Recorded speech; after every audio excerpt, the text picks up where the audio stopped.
Good morning and welcome to the Three Rivers Podcast for Tuesday, October 29th. I am your host, Ed Troop, here on Oneberg. Glad you could join us on our Oneberg Facebook channel, our Oneberg YouTube channel, or maybe you're listening back on Spotify. We were just on the air about 9 hours ago. Brian and I were wrapping up the Steeler post-game show. Had a chance to get a little bit of sleep, got a shower, got dressed. Here I am back at it, and joining me here on the podcast is Mike White from the Pittsburgh Post-Gazette, our good friend, our WPIAL insider. Mike, good morning to you, and welcome back into the podcast. Hi, Ed. Thanks for having me. Late night, huh?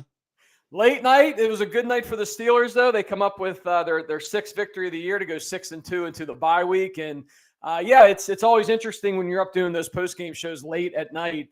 We get a lot of comments here on Oneberg, and believe it or not, we get more people watching us at 12 o'clock at night than we do at 4 o'clock on a Sunday afternoon. It's a strange thing. But Mike, let's talk a little bit about high school football. The WPIAL playoff season will start this upcoming Friday night across all 6 classifications, and some surprises this past weekend across the WPIAL with some different seedings. I want to jump into that with you here in a little bit, but first and foremost, let's get your thoughts on the top seeds. Fort Cherry in 1A, Seton LaSalle in 2A, Amani Christian in 3A, and TJ in 4A. Those teams are all undefeated on the season. And then Pine Richland in 5A and Central Catholic in 6A. Any surprises on the top seeds from the WPIAL selection committee? Well, I think the two that people probably, or you could debate a little bit, were in 1A and 5A. 1A, Fort Cherry and Clairton. They're both undefeated. Fort Cherry is the defending champ, but I've always been a, believer in, that's last year, totally different team. I think you could have made a case for Clairton. They've just destroyed everybody. They've only given up 2 touchdowns. Defensively, only 3 overall. They're really good. But I don't think probably their conference was quite as good as far as maybe 2 other teams, but it was still decent though. I think you really could have made a case for Clairton to be number 1, but I don't think really with any of those 2 teams you would have got an argument either way. They went with Fort Cherry, understandable. They, undefeated. They had to come from behind in one game against Bishop Canevin in the second half, and they had one other close game. But, they've got that X factor, Matt Sig, but boy, Clairton's really good. But that one, and then the 5A, Pine Richland and Upper St. Clair, Upper St. Clair's undefeated. Pine Richland has 1 loss. Upper St. Clair played in that Allegheny 6, which is, a really tough conference, and went through there undefeated. Had a couple of close games, which isn't surprising because of the teams in there. But they, really were pretty good defensively, really good defensively. Gave up only 10 points a game all year. So you could have definitely made a case for them being number 1, but the committee went with Pine Richland. And, you can make a case for Pine Richland also. They only lost 1 game.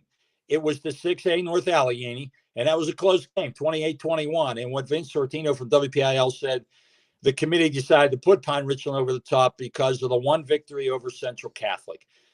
Central Catholic's the number 1 team in 6A. Pine Richland beat them. And that's a nice win. I don't know. I think it's almost a coin toss with both 1A and 5A. I don't have a big problem either way. Although if I were choosing, I'd have went Upper St. Clair, number 1.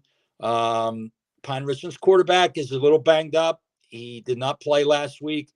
They thought he had a broken collarbone, Aaron Strader, but it is not a broken collarbone. Does have a little bit of, they're going to look at some things, but he had last week off. They'd played Shaler. He didn't need to play.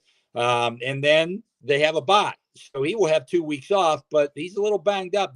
He's very good. He's a sophomore. He's very good. So, do you look at that? Do you consider that when you make that number 1 seed? Obviously, maybe the WPL did, but they went with Upper St. Clair. But if it was me, I'd have put Upper St. Clair 1 and Clairton number 1. You mentioned that Allegheny 6 conference. I know you and I were talking a little bit before we came on the show. For the trip, I covered a lot of games this year in that Allegheny 6 conference and saw Upper St. Clair 3 different times this year against very quality opponents. They are a very good football team, very sound on offense, very sound on defense, a big offensive line, big defensive line with their 2 Princeton recruits that they have. And then you take a look at what you mentioned about the Clarendon Bears. Only 2 touchdowns given up so far this year on the defense. Is that right? That's right. They've given up 3 overall. The first one was a fumble return for a touchdown in the first game of the year against Steel Valley. And then their defense gave up 2, I think, one against Leechburg, and I forget the other one. But, yeah, that's pretty impressive, the 2 touchdowns only in the regular season from your defense. You know, everybody always talks about Aliquippa, and rightfully so, when it comes to the high school football over the course of the last 10, 15, 20 years. But Clarendon's another school that was constantly forever, right, Mike? The top dog in 1A in single A football forever. The Clarendon Bears, historically so good coming out of the Mon Valley. And then they went through a little bit of a bumpy stretch there for the last few years. But, you know, now it seems like the Bears are back up. And, you know, we're going to talk about your predictions a little bit later here in the podcast. But 1A, if it ends up being Fort Cherry and Clarendon playing for a championship in 1A, that's going to be an awesome matchup between 2 very good football teams. I would say if those 2 play in the championship, that will be one of the most highly anticipated championships in a long time in Class A. Right. I think Class A this year, Ed, is better than it has been in recent years as far as depth of quality teams. I think in some recent years, you know, after you get past the top 2, 3, maybe 4, it hasn't been that good. But I think this year, Class A has been pretty good. One of its better years in a while as far as depth of quality teams. Mike, one surprise that came out from the selection committee that's gotten a little bit of heat across the communities, especially in the West Hills area, was the 4A selection. In particular, West Allegheny. The Indians upset Montour in the final regular season week last week and built a lot of momentum going into the playoffs. And then West Allegheny gets the 8th seed in Class 4A. They have to travel to undefeated number 1 Thomas Jefferson on Friday night. Meanwhile, Montour gets the number 2 seed, and the Spartans, of course, just the week prior to that, upset Aliquippa. And, of course, that's pretty much why they probably got that upper seed, too. They were undefeated up to that point against West Allegheny. But Montour goes number 2 in Class 4A. They will host number 7 Mars. Your thoughts on 4A, and by the way, Aliquippa comes in at the 4th seed in Class 4A, but talk a little bit about West Allegheny, Montour, and that whole decision that came down from the WPIAL. Well, I have to do this, Ed. That's a head scratch. And everybody in West Allegheny is doing the same thing, by the way. It's more than West Allegheny. It's all across the WPIAL. I mean, I know Saturday I was getting text messages from coaches of other teams saying what the heck is going on. And we got some bark here in the background. So your dog agrees too. I have some bark in my bite maybe. But anyway, I think the dog is even a little, that's why she was barking. So right. The little question of the 4A, you know, I would say this, that I think the WPIL gets unjustly criticized a lot of times. You know, they're in a no-win situation a lot of times. And when I say unjust, I mean criticize more than probably, you know, they deserve to. I think those guys out there are good guys and they try to do a pretty good job. But there are sometimes, you know, when you do these things, when you make playoffs, brackets and things, you know, it's like the NCAA tournament. You know, depending on what you do, you leave yourself open for criticism. So on when you do some things, and I think they left themselves open for criticism here. And you know, you just here's the situation: West Allegheny, Aliquippa, Montour tied for the conference championship. They break ties for playoff spots by using a tiebreaker system, which is head-to-head competition. They all beat each other, so they're all tied there. Next is Gardner points. They're all tied there. Next is tiebreaker points. You get plus 10, minus 10. I'm not going to go into that, depending on your scores in conference games. With the tiebreaker system, Aliquippa had the most tiebreaker points. After you get one team out, this is the WPL system, After you get one team out in three-way tie, the system reverts back to head-to-head. West Allegheny beat Montour, so West Allegheny really is the number 2 seed from that conference, and Montour is number 3. So really, Montour got one of the wild cards. Now, I'm not here to say that Montour is not a top 2 or 3, 4 team in that conference. But if you're going to have tiebreaker rules and you apply them in some conferences, but not here, as far as then the seedings, it's a little hard to understand. But what's hard to understand is West Allegheny at number 8, the last seed. So you put Bell Vernon, who's a wild card, ahead of them. Now, Bell Vernon had a tough schedule. You put Trinity ahead of them. Certainly, what did they do this year? West Allegheny, Trinity made the playoffs. They have a decent team. And I'm not saying those teams couldn't do anything in the playoffs, but it's really West Allegheny number 8. I mean, you definitely could have done some different things. And Aliquippa, by your tiebreaker system, Aliquippa is the number 1 seed in that conference, and they got the number 4 seed behind Montour. I don't know. It's a little hard. They could have done some different things, and I just don't understand. I don't know. I'll say this. I just don't understand sometimes. I think, and I've said this to a couple of their bosses over the years, that sometimes, and again, I think they get criticized way too much. Right. But they sometimes fail to see the big picture. That's my opinion. And I just don't know how you could have sat there and said, yeah, West Allegheny time for that conference championship, let's give them the number 8 seed and not expect to get any criticism. Now, Vince Shortino, we had him, I was on him on the show, and he said they looked at strength of schedule. That's why Bell Vernon got a higher seed. And well, I don't think Trinity had a they make the schedules except the opener.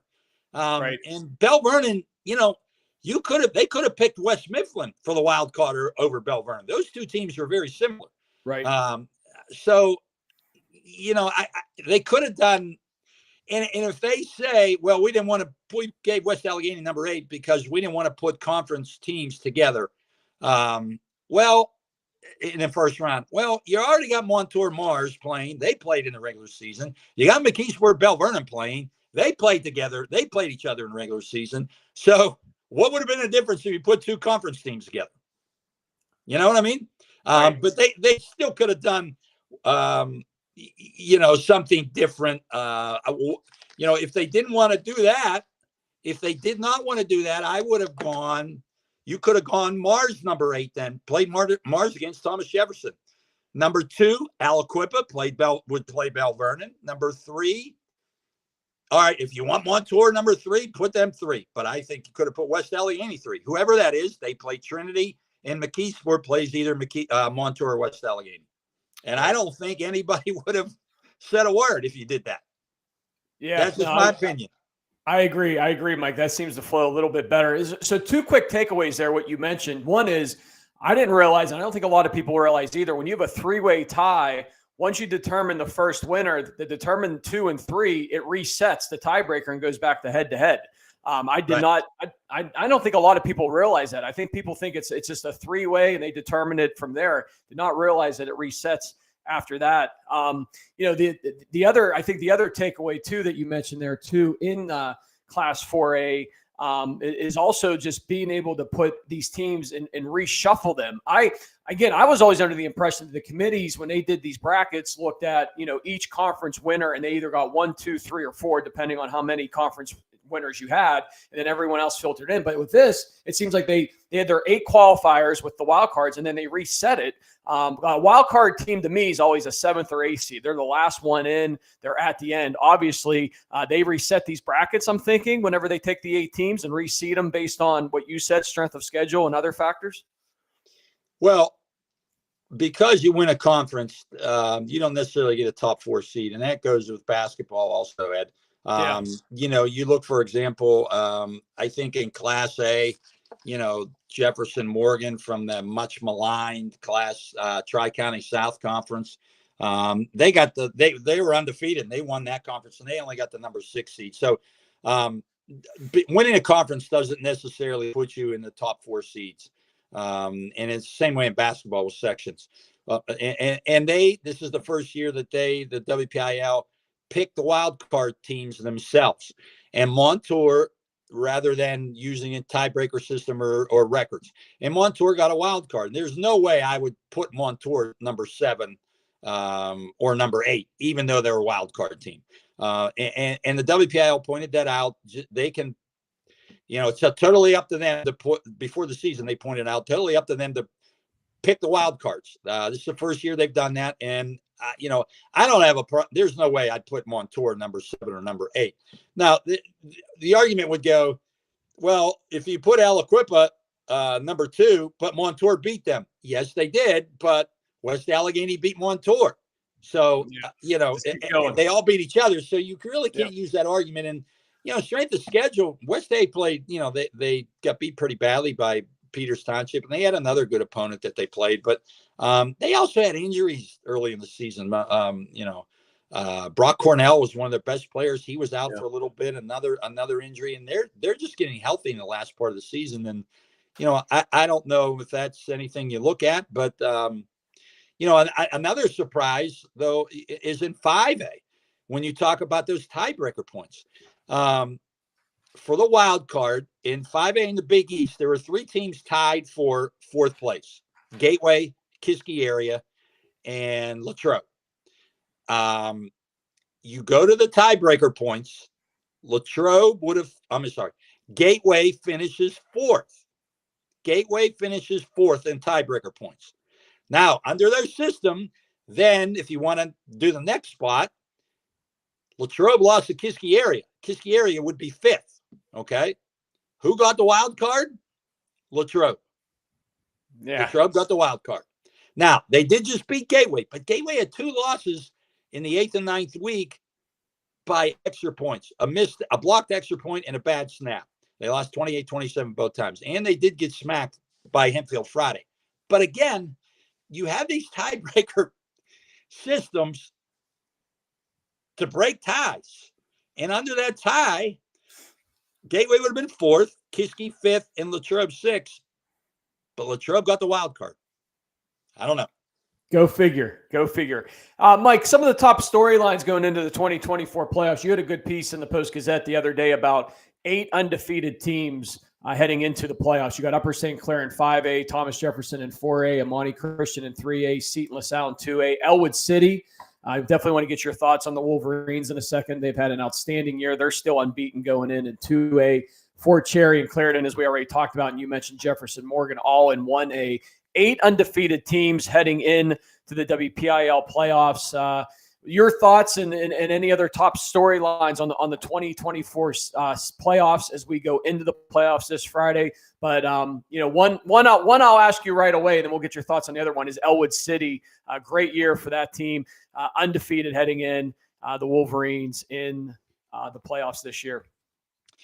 Well, I think, some of the top storylines every year in the playoffs, but I think it seems to be even more so in the last 5 years, is the so-called new guys in the playoffs that aren't there a whole lot and don't have a lot of success and don't have much playoff history. And Elwood City's one of them. They finished undefeated in the regular season for the first time since 1944.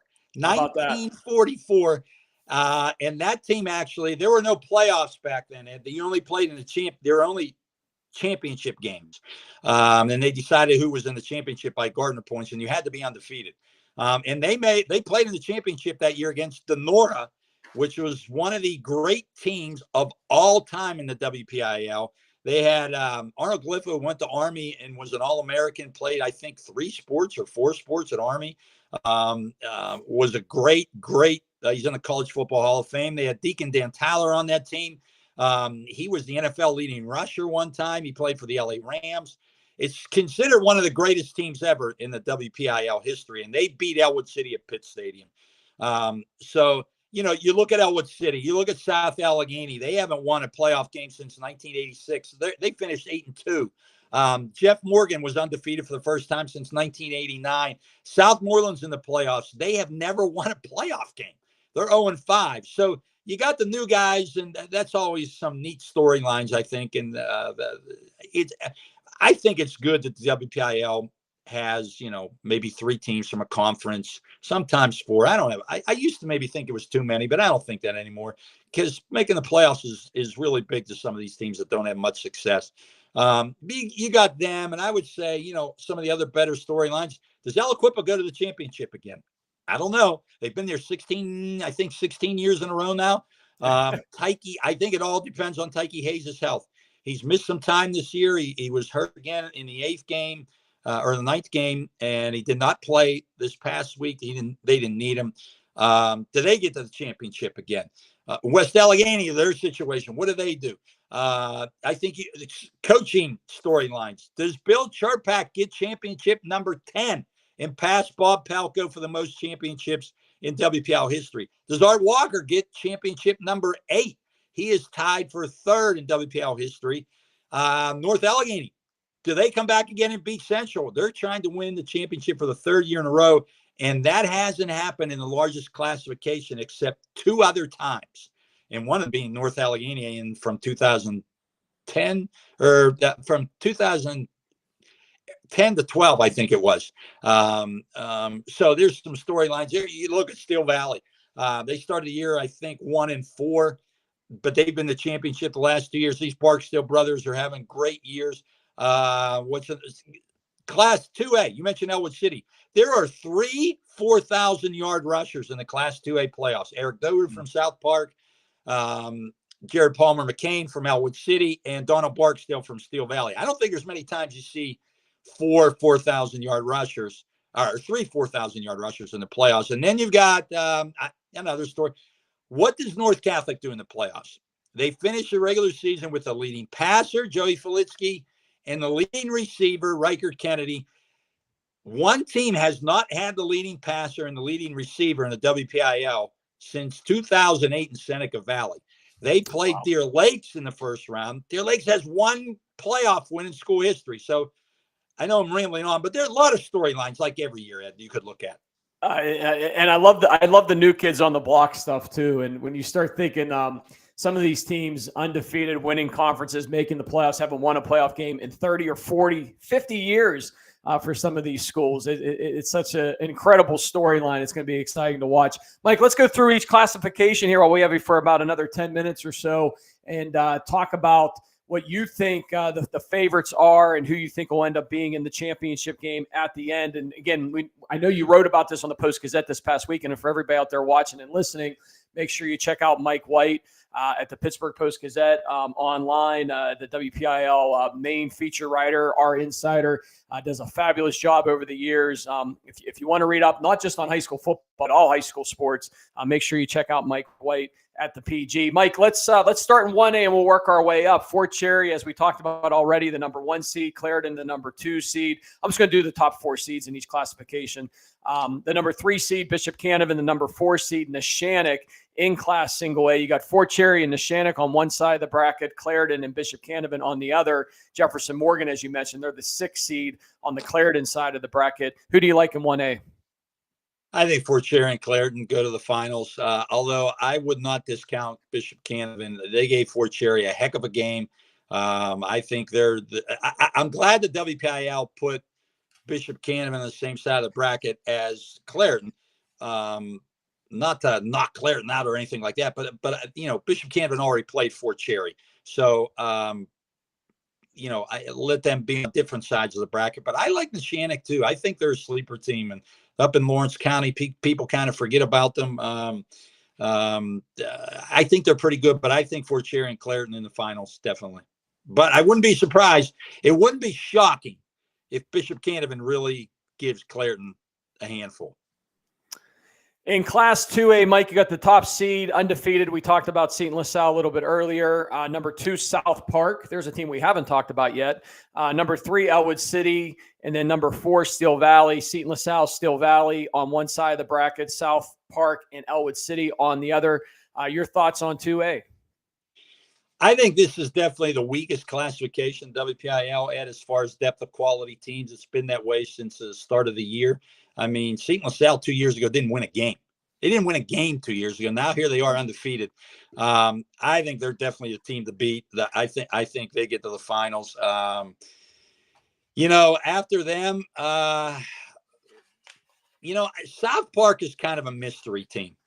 They kind of, I don't know. It's how good are they? I don't think anybody really knows yet. I think they're obviously good, but they're kind of a mystery team. Do they get to the finals for the first time since Tom Lochran was there?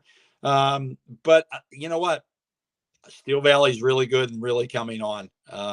I would not, if you get a semifinal between Steel Valley and Seton LaSalle, that'd be a heck of a game. So I would say, I hate to pick the top 2 seeds. I don't know how good Elwood is either. I really haven't seen any of these teams. I've seen some highlights of them, but I haven't seen any of them in person. But I think Seton LaSalle is definitely getting there, and I'd pick them to win it. Who they play? Could be South Park, could be Elwood City. Obviously, they would have to beat Steel Valley in the semis also. Then that won't be easy, but I'd pick Seton in the finals.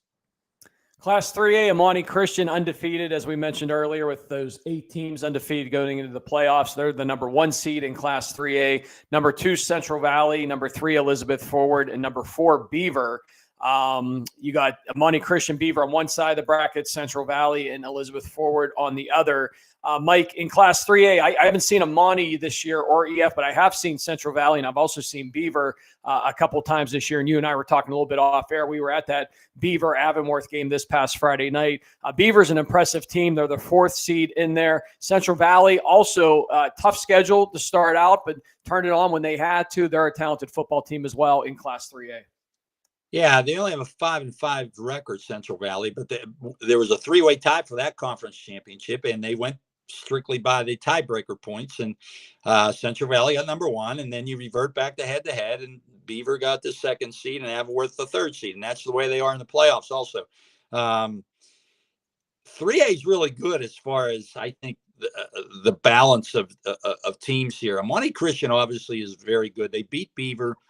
We're up on them pretty handily at one point in the season. But I'll tell you what, I like somebody from that Western Hills Conference. I really like Beaver. One thing I hate is the WPIAL. I don't understand this. Beaver just played Avonworth the last game of the regular season. Beaver gets a bye, and they play the winner of Avonworth, Greensburg, Salem. So they're most likely going to have to play Avonworth again. I mean, why did they do that? I mean, they could have been very easily put Beaver on the other side at number 3 and Elizabeth Forward number 4, and Beaver wouldn't have to play Avonworth 2 times in a row. But I guess they feel, Elizabeth Forward's the number 1 seed from that conference. But I don't know. But that's another thing. I don't feel, to be honest, Ed. Did I lose you? You still got me? Mike, you still there? Yeah. I think you. Hold on, Mike. I think we lost you for a second. Or you lost me, one or the other, huh? All right. Are we back? Yeah, I can hear you. There you go, Mike. You're good. Sorry about that.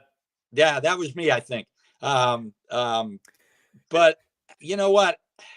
I don't feel strongly about anybody in this as far as winning the championship. I like Amani. I like Beaver. I think Central Valley's still good. I think Avonworth is still good. I think EF is pretty good. This one's really hard to pick. I don't know. I guess individual talent, Amani has the most, but Beaver has some pretty good players too. So does Avonworth. But I guess if you made me pick, I'd pick Amani because of the individual talent. In Class 4A, we already talked about it in depth quite a bit, but the number 1 seed, Thomas Jefferson, the number 2 seed, Montour, number 3, McKeesport, number 4, Aliquippa. Only 8 teams in Class 4A in this bracket. Mike, who do you like there? I think I like Aliquippa, if Tyke Hayes is healthy, I know that's a big if, because when he's there, they can run the ball. Now, they have a few players that will not be eligible for the playoffs that transferred, namely J.J. Work and from Central Valley and Davion Taylor. Those two kids are pretty decent players for them, and that one or two others aren't eligible. But so that makes a difference a little bit. But I don't know. If he's healthy, I've just learned over the years it's tough to bet against the Quips. I mean, they've been there 16 years in a row, Right. And it would, I think they've won 8 in that time. So I would say my second choice between Montour and Thomas Jefferson. TJ, I haven't seen them. I've seen Montour. I've seen Aliquippa. Montour's, I think, is still pretty good. That really was a head scratcher, the loss to West Allegheny. So I'll go Aliquippa with my first choice, but they better have a healthy Tyke Hayes. And I don't feel real strong about that. And I would go Thomas Jefferson, Montour, the second ones. Yeah, I'll be doing the Mars Montour game on Friday night. That'll be the first time I've seen the Spartans this year. And like you, I've seen Aliquippa a couple times this year. And I haven't seen TJ yet, but you can't. It's tough to bet against Aliquippa, but it's also tough to bet against Bill Chirpak and what he's done over the years at TJ. Class 5A, Mike, Pine Richland, the number 1 seed, Upper St. Clair. We talked about the Panthers a little bit ago as well, the number 2 seed, number 3 Peters Township, number 4 Woodland Hills in Class 5A. Who do you like there? I think everybody all year has said 5A is the best classification as far as depth of quality teams, and I think that's definitely true. I picked Pine Richland. Again, this is another classification. There's a number of them, the classes this year, where I don't think there's an overwhelming favorite. And I think this is another one. I think Pine Richland is very good. I'll pick Pine Richland, but that quarterback better be healthy. If he's not, I like St. Clair. And don't forget Peters. They've proven some things. Now, they lost to St. Clair earlier in the year. St. Clair kind of handled them. And I really like St. Clair's linemen in their defense. That's why I think they could win it. But I will go Pine Richland, but St. Clair would be my second choice. Finally, Mike, Class 6A, probably the snoozer, right? So I'll just get I'll just get directly to it.